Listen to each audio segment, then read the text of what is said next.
Hi, my name is Connor Start. I'm a senior here at MSSM, and we've just participated in the Design Thinking Weekend.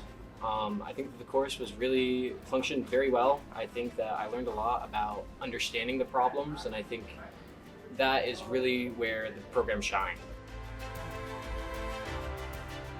I'm Luciana Chavez de Paz Solis, and one thing I enjoyed about today was how well put together it was and how the design thinking process was just so well formulated and simple.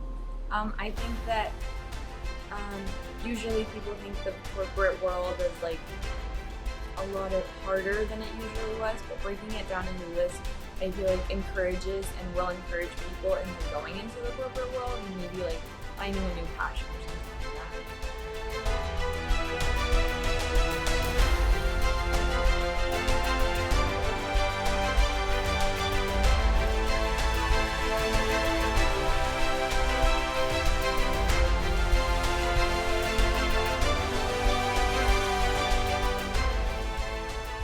Wayman, and I am a senior at MSSM.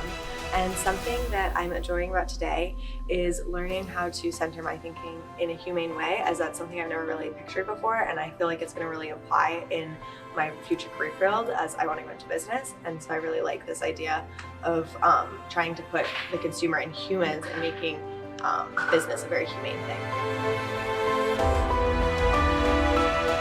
Hi, my name is Robert Constantine. I am the Executive Director here at the Maine School of Science and Mathematics.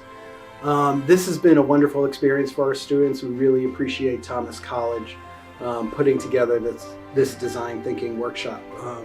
It's been really fun to walk through the halls and see the students in their classes engaging in that level of conversation and thinking through some pretty neat solutions to some of the questions they had identified.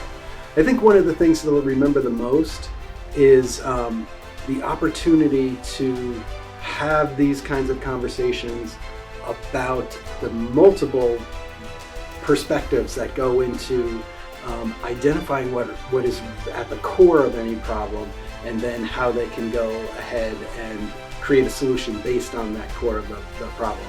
The students are in different groups. There's been a lot of unique partnerships that have developed. I think they'll appreciate, they're going to have their workshops later. I think it'll be really neat for them to see what each other's group came up with, because they were addressing similar questions and they were getting feedback from each other. And then to see how another group of students took the feedback they gave and identified a solution will be really fun.